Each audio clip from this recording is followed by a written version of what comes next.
அருட்பெரும் ஜோதி. ஒரு ஜோதிடத்தில் தீர்க்க முடியாத தோஷம்னு சொல்லக்கூடியதே அது நாகதோஷம்தான். 7 ஜென்மமாக அந்த தோஷம் தேடி வந்து பழிவாங்கும்னு சொல்லுவாங்க. நாகம் அடிக்கடி உங்கள் கண்ணில் படுது, அடிக்கடி குடும்பத்தில் சண்டை வருது, கணவன் மனைவி பிரச்சனை வர்றது, குழந்தை பாக்கியம் இல்லை அப்படின்னா ராகுகேது தோஷமும் நாகதோஷமும் இருக்குதுன்னு சொல்லுவாங்க. இந்த தோஷத்தை போக்க முடியுமானா எளிய முறையில் போக்க முடியாது. ஆனால் எளிய முறையில் போக்குறதுக்கு ஒரு ஈஸி வழிமுறை நம்ம முன்னோர்கள் கொடுத்துருக்காங்க. அதுதான் நாக சதுர்த்தி விரத வழிமுறை. வரும் ஜூலை 28 நாக சதுர்த்தி நான் சொல்லக்கூடிய எளிய பரிகாரத்தை நீங்கள் செஞ்சீங்க அப்படின்னா உங்கள் குடும்பத்தில் இருக்கக்கூடிய பல பிரச்சனைகள் தீரும், கல்யாணம் நடக்கும், சுபகாரியம் நடக்கும், குழந்தை பாக்கியம் கிடைத்தே தீரும். வரும் திங்கட்கிழமை நாக சதுர்த்தி, ஆடி மாத சதுர்த்தியை நாக சதுர்த்திங்குவாங்க. அதற்கு அடுத்த நாளை கருட பஞ்சமி, நாக பஞ்சமின்னு சொல்லுவாங்க.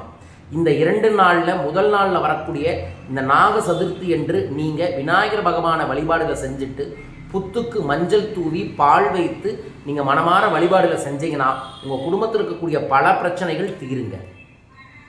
வரும் திங்கட்கிழமை காலையில் எந்திரிச்சு தலைக்கு குளித்து விட்டு உங்கள் ஊரில் எங்கே புத்தோட கோயில் இருக்கோ அந்த கோயிலுக்கு போய் அந்த கோயில் இருக்கக்கூடிய விநாயகருக்கு ஒரு சொம்பு தண்ணீர் ஊற்றி அந்த விநாயகர் பக்கத்திலே ராகுக்கு எதுக்கான சிம்பல் வச்சுருப்பாங்க, பாம்பு வடிவத்தில் இருக்கும், அவங்களுக்கும் தண்ணீர் ஊற்றி மஞ்சள் பொடியை தூவி குங்குமம் வச்சு அதற்கு முன்னாடி ஒரே ஒரு நெய் அகல் விளக்கு ஏற்றிக்கங்க.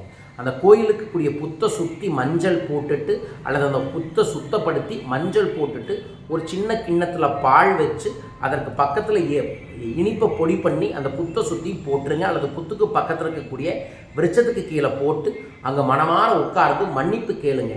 நான் தெரிந்தும் தெரியாமலும் முற்பிறவியிலும் இப்பிறவியிலும் ஏதோ ஒரு நாகம் சார்ந்த தோஷத்தில் இருக்க இந்த தோஷம் எனக்கு விலக வேண்டும், அதன் மூலமாக எனக்கு சுபகாரியங்கள் நடக்க வேண்டும், குடும்பத்தில் நிம்மதி வேண்டும், உறவுகள் நலமாக இருக்க வேண்டும் என்று வேண்டிக் கொண்டு அதற்கப்புறம் அங்கே விநாயகருக்கு முன்னாடி அருகம்புல் வச்சு அந்த அருகம்புல்லை கொண்டு வந்து உங்கள் பூஜை ரூமில் வச்சுக்கோங்க. காஞ்சதுக்கப்புறம் அதை கட் பண்ணி உங்கள் வீடு முழுவதும் சாம்பிராணி போடுங்க.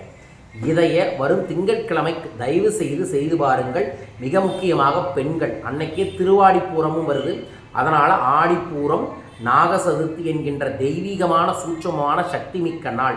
அந்த நாளில் இந்த வழிபாடுகளை செஞ்சுட்டு உடல் ஊனமுற்றோர்களுக்கு உங்களாலான தான தர்மங்களை செய்யலாம். அல்லது குழந்தை இருக்கும் ஆனால் ரொம்ப வறுமையில் இருக்கிறவங்களுக்கு நீங்கள் தான தர்மங்களையோ ஆபரணங்களையோ அல்லது ஆடையோ தானம் தருவது உங்களுக்கு இருக்கக்கூடிய பிரச்சனைகளுக்கு தீர்வுகளை நிச்சயமாகவே தரும். யார் ஒருவர் இதை கடைபிடித்து மனமாற அன்று இரவு நாகத்திற்கான சூட்சம மூல மந்திரத்தை ஜபம் செஞ்சுட்டு உறங்குறாங்களோ கனவிலும் வந்து காப்பார்கள். ஏன்னா இந்த பூலோகத்தை 8 விதமான நாகங்கள் தான் காத்து கொண்டு இருப்பதாகவும் அனந்தன் என்கின்ற ஒரு சூட்சமமான நாகம் தான் இந்த உலகத்தையே காத்துட்டு இருக்கு. அந்த பேர்களை எல்லாம் இறைவன் சொல்லி மன்னிப்பு கேட்கணும். அந்த பேர்கள் வாசுகி, ரட்சகன், காளிங்கன், மணிபத்ரன், ஐராவதன், திருதாஸ்திரன், கார்கோடகன், தனஞ்சயன் ஆகிய அஷ்ட நாகங்கள் இருக்குது. இந்த நாகத்தில் வரக்கூடிய குலத்தை தான் நம்ம ஏதோ ஒன்று தீண்டி இருப்போம். அவங்கள மனதார நினச்சிக்கிட்டு வாசுகி என்னை மன்னித்து விடுங்கள், ரட்சகன் என்னை மன்னித்து விடுங்கள், காளிங்கன் என்னை மன்னித்து விடுங்கள், மணிபத்ரன் என்னை மன்னித்து விடுங்கள், ஐராவதன் என்னை மன்னித்து விடுங்கள், திருதாஸ்திரன் என்னை மன்னித்து விடுங்கள், கார்கோடகன் என்னை மன்னித்து விடுங்கள், தனஞ்சயன் மன்னித்து விடுங்கள், நான் தெரிந்தும் தெரியாமலும் அறிந்தும் அறியாமலும் செய்த சகல தவறுகளையும் மன்னித்து விடுங்கள் என்று வேண்டுங்கள். அப்படி வேண்டும் போது பகவான் நம்மளோட பெருமாள் வந்து அனந்தன் என்கின்ற நாகலோகத்தில் தான் இது இருக்கிறதாக ஐதீகம். அதனால தான் அவர் நாகத்து மேலே படுத்திருப்பார். அந்த தெய்வத்தை வேண்டிக் கொள்வதன் மூலமாகவே இந்த பிரச்சனைகள் சரியாகும். குருஜி எனக்கு நாகதோஷம் இல்லை, ராகுகேது தோஷம் இல்லை, இந்த வழிபாடுகள் செய்யலாமா? தாராளமாக வழிபாடுகள் செய்யலாம்.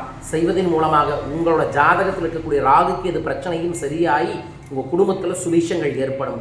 இதை பார்க்கக்கூடிய அனைவருமே வரும் திங்கட்கிழமை இந்த வழிபாட்டை செய்து நாகலோகத்தில் இருக்கக்கூடிய அனைத்து விதமான நாகத்திடம் மன்னிப்பு கேளுங்கள். அன்றைய தினத்தில் தான் நாகத்திற்கே தோஷம் சரியாச்சு.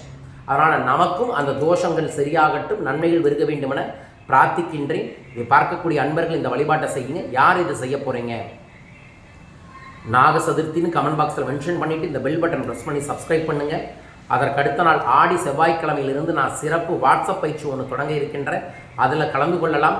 வரும் வரலட்சுமி நோன்பை முன்னிட்டு சிறப்பு சத்யநாராயண பூஜையும் அஷ்டலட்சுமி வரலட்சுமி பூஜையையும் இலங்கை கொழும்புல ஏற்பாடு பண்ணியிருக்கேன். வாய்ப்பு இருக்கிறவங்க கலந்து கொள்ளலாம்.